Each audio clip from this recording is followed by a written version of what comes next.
Okay, picture this. You've just lost your absolute best friend. You were there for the tragic end, you stood in the pouring rain at their funeral, and you mourned them. But, like so many of us do, you held onto their contact in your phone. You just couldn't bring yourself to delete the number. It's a completely universal experience, right? Just holding on to that tiny digital piece of someone who's gone. But what happens when that digital ghost suddenly reaches back out to you? Imagine it's exactly 3 a.m., the house is dead silent, and your phone vibrates on the nightstand. The screen lights up, and the sender is the friend you buried 3 years ago. It's a simple question, but man, it is chilling. If your own curiosity was tested in the middle of the night like that, what would you do? Would you actually press play? Well, welcome to today's Explainer, where we're going to unpack the anatomy of one of the most terrifying urban legends ever shared online. I'm going to walk you through the entire timeline of this digital nightmare, and look, I have to warn you right now. By the end of this Explainer, you are going to question every single late-night notification you ever get. All right, let's dive straight into this with Act 1, the midnight notification. Our story starts with a woman named Emily. 3 years after her best friend Sarah died in a tragic accident, Emily still frequently texts her old number, just sending messages into the void. But tonight, the void answers back. Let's track the agonizing, real-time progression of Emily's night. At exactly 3 a.m., her phone vibrates. She looks at the screen and her stomach just drops. One unread voice message. The sender is Sarah. But here's the thing, there's no profile picture anymore, there's no online status indicator, it is literally just a raw audio file sitting there, a 32-second voice note. Emily just sits there in her dark bedroom, hands completely trembling, staring at this notification for 5 agonizing minutes. Finally, at 3:05 a.m., her curiosity completely overpowers her fear, and she presses play. The room immediately fills with a sound of sharp static, and then a whispered, terrifyingly familiar voice pushes through the phone speaker. Emily, if you're hearing this, don't open your bedroom door. Please, no matter what you hear. And then the recording just abruptly ends. Emily freezes. She knows for a fact Sarah is dead. She replays it, and it's the exact same frantic, frightened voice. Which brings us right into Act 2, escalation at the door, because this is the exact moment the digital horror bleeds straight into physical reality. At exactly 3:07 a.m., Emily hears a sound that absolutely freezes her blood. Knock, knock, knock. It's coming from right outside her bedroom door. The knocking gets louder, and then a really soft voice calls her name. Emily. It sounds exactly like Sarah. For this fleeting, desperate second, Emily wonders, maybe there was a mistake. Maybe her friend is somehow actually still alive. She slowly steps toward the wood, but right before she can reach the handle, her phone vibrates again. A second voice note drops into the chat. She hits play, and the voice of her friend is now completely hysterical, crying and begging. Don't open it, that's not me. Whatever is outside, don't let it in. Emily halts in her tracks, literally stumbling backward away from the door. Now, what's really interesting here is this incredible psychological split that's happening. On one hand, you have the digital entity on the phone, sounding exactly like the Sarah she knew, panicked, crying, actively trying to save her life. But on the other hand, the physical entity outside the door begins to change. The knocking stops, and it's replaced by this slow, agonizing scratching sound, like fingernails just dragging down the wood. The voice under the door whispers, Emily, I know you're scared. Open the door, I just want to come home.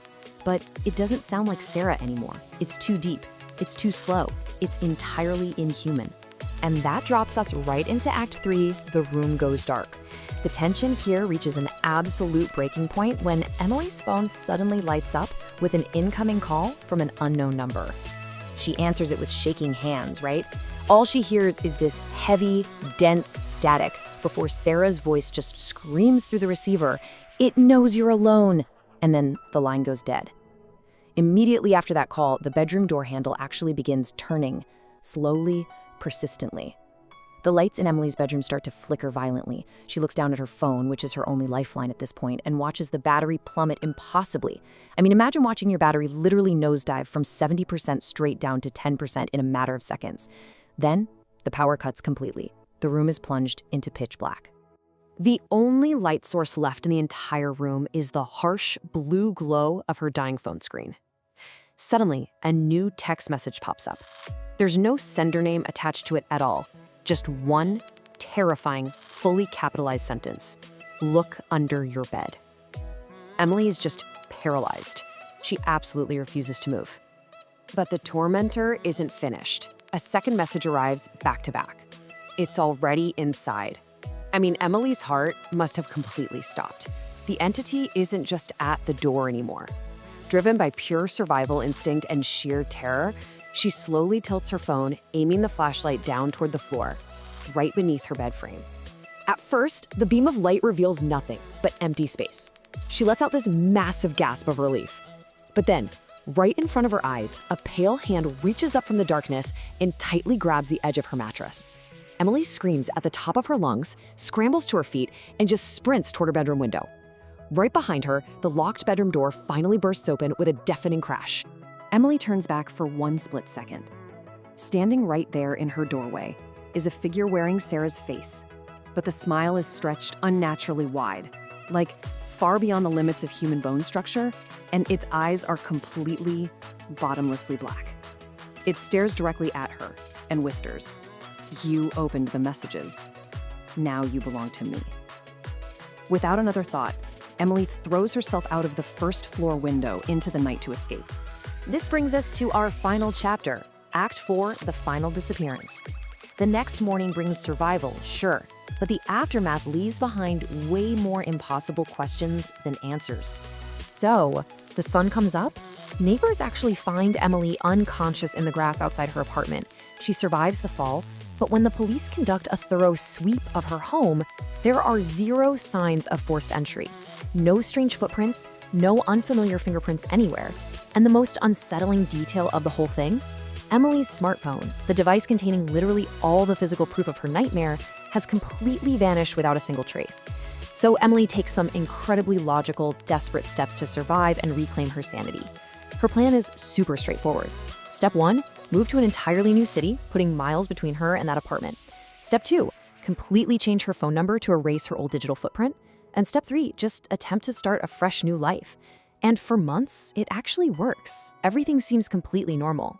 Until one night, in her new apartment, in a new city, on a brand new phone connected to a brand new number.